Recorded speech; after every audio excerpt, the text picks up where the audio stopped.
Greetings, YouTube. I'll be talking about domestic terrorists again today. This is going to become a series because apparently there's a whole lot of domestic terrorists in America, but no one's calling them that. And they're not calling them that because they're white and very likely Christian. Not all of them, but very likely. I'm going to link to an article of two men that fired on a military unit, a U.S. military unit, both that were doing one of the training exercises as part of the Jade Helm 15 training process, which is taking place, training program, which is taking place, I believe, through the middle of August. So the end of next week, I guess, or the week after, or something like that, it'll be over. And these two guys, that at the best of my knowledge, have not been caught yet. They may have been by the time you see this, I'm not sure. But the article I'm going to link to you doesn't call them domestic terrorists.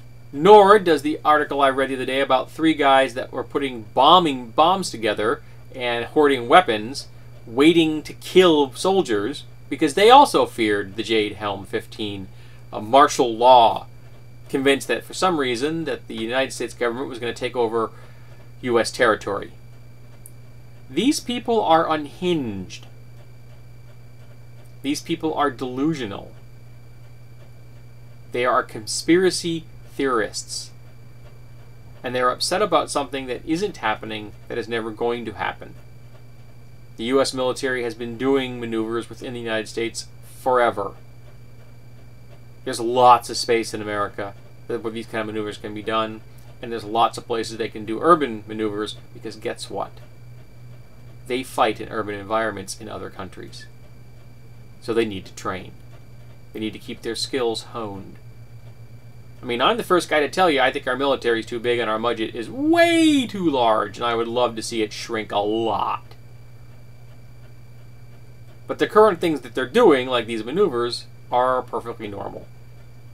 And it is not part of some conspiracy to have U.S. troops take over U.S. territories, which makes no sense to me at all. It really doesn't. I was recently subscribed to someone that did gear reviews. I like gear. Funny about that. You've seen my videos probably. I talk about gear all the time. I love the stuff. I modify gear, I review gear, I make gear occasionally. I make weapons. It's part of my hobby. Or hobbies. But he put up a Jade Helm 15 video, and I wished him the best of life, and I unsubscribed. Because I don't need to be subscribed to somebody that's delusional. I don't need to be involved with someone that really believes that the U.S. government is going to take over the U.S. territory. It makes my brain hurt. So go read the article. They don't mention terrorists.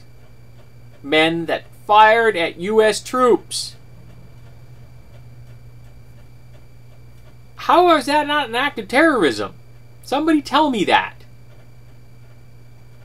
Why are they not whisked away with black hoods on their heads, never to be seen again? Not that I approve of that, but it's what we seem to do to terrorists. But not these guys. Not the three guys that got nailed by the FBI for making bombs. They weren't particularly effective bombs, like gunpowder and ball bearings. Not the best design in the world. But not terrorists. They didn't label Roof a terrorist. But he is.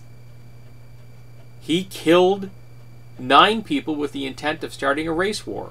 He had political goals in mind. That's a terrorist of the domestic variety.